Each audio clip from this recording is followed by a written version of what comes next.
It's a new year, and that means new smartphones. Guys, it's so exciting to be looking forward to all of these new phones, and there's just too many to keep track of. Every manufacturer wants to release their own version, their own design, and in this video, I wanted to bring that all together and show you the best of 2017, what we have to look forward to. The Samsung Galaxy S8 and Samsung Galaxy S8 Plus. Now, these are the two phones I am most excited about going into 2017. Samsung is always on top of their game, introducing new technologies, especially when Apple doesn't choose to release them. Apple holds on to them for years and years and years, but Samsung is like, here, take it all now. We're gonna give you all of it. So for this year, the Samsung Galaxy S8 is going to be getting even bigger. The display is increasing in size, but bezels are shrinking. The war on bezels is going strong, and Samsung is winning that one, and I'm so happy for it. And although we won't be receiving 4K resolution on this phone, there will be other improvements, such as the P3 color gamut on the display, also a new RGB pixel structure, which means you'll get more vivid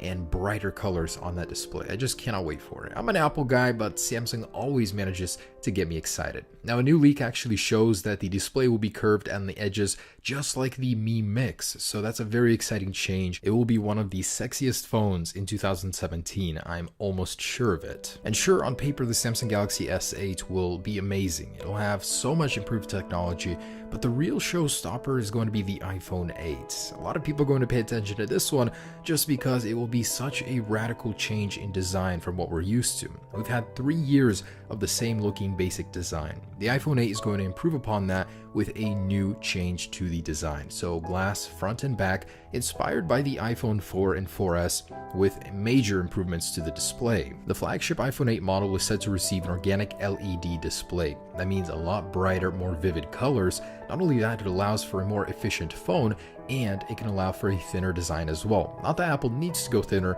they just could if they would want to. Also, a wraparound curved display. Where have we seen this before? I wonder. But nonetheless, I do embrace this change. It's about time iPhone had a major redesign. We've been looking at the same basic design for 3 years. So, no home button, an improved display, all glass design, but one of the most monumental changes will come with wireless charging. Not your regular typical wireless charging, but walk into a room and your phone starts charging almost immediately. How crazy would that be? Also rumored is an IP68 water resistance rating, so it'll match the Galaxy S7 now at 5 feet for 30 minutes. I cannot wait for this one. Apple could even advertise it as a swim-proof device like the Apple Watch 2. But that's not the only Apple product that's going to be released later this year.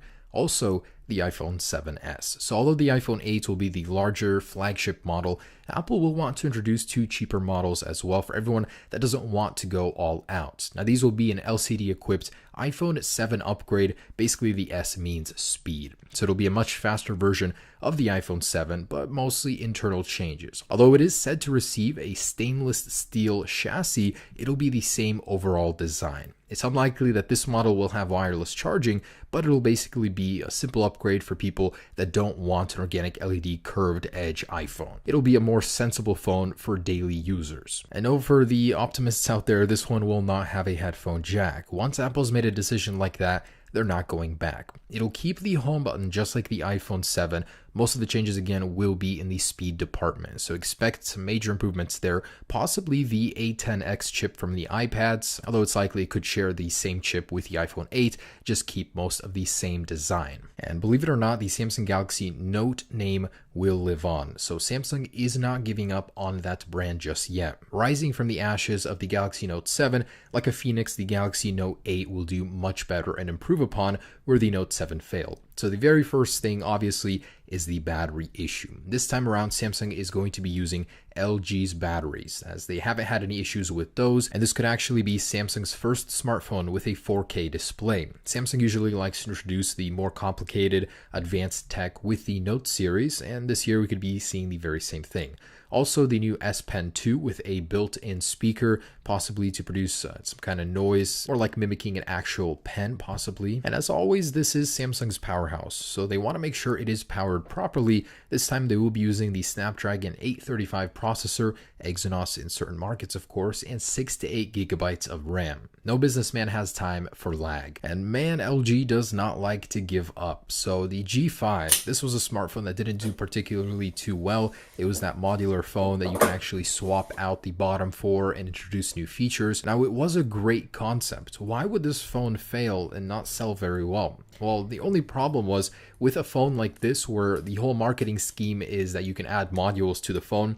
If you don't introduce new modules and only keep two, I think there was like a speaker one and a camera one, nobody will buy this phone based on that gimmick. Otherwise, it was a pretty mediocre Android phone. I didn't even open mine until just now. That's like half a year because I just wasn't excited for it. With the G6, LG is looking to fix that and stop thinking outside the box, basically think like every other smartphone manufacturer. We're going to be seeing a huge trend in front and back made of glass, and that's exactly what the LG is going to do. This leaked concept is what it's going to look like, very similar to the G5, just with a more glass design. Wireless charging, Snapdragon 835 is included. And that brings me to the Google Pixel 2. So the Google Pixel 1 was a fantastic phone. At its core, it was one of the best Android phones ever. It was just lacking some hardware features that even the iPhone has, such as IP67 water resistance at the minimum.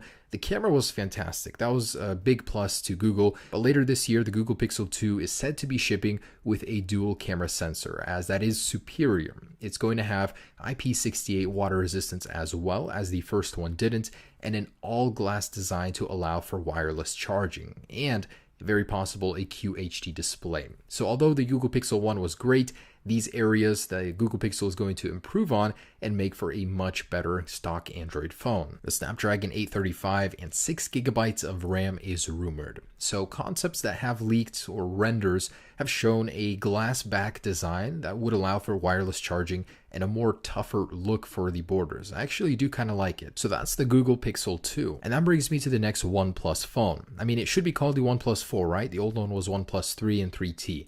But no, it actually might be called the OnePlus 5, as in Chinese culture, number 4 is considered unlucky, and this is a phone with its main audience being China.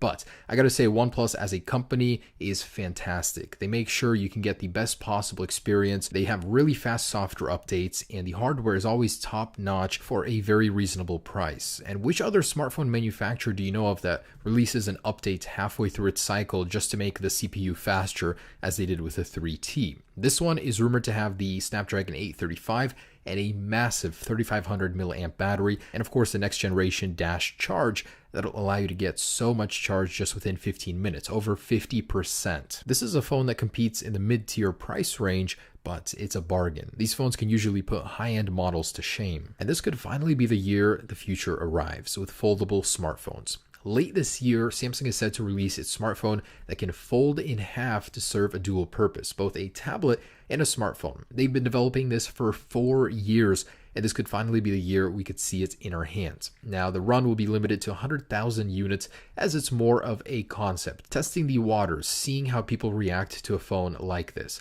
Of course, the tech is only possible with an organic LED panel, and I'm so excited to see this because this could start a revolution in smartphones. And the HTC 11. Who here even remembers what this company is? They used to make good phones back in the day, but now, not so much. Their sales aren't doing very well, but they're hoping to turn that around this year with the HTC 11. They're returning to their roots with a dual lens camera setup, just like on the iPhone 7 Plus, but they had this even earlier on their HTC 8. So they're hoping to improve the camera.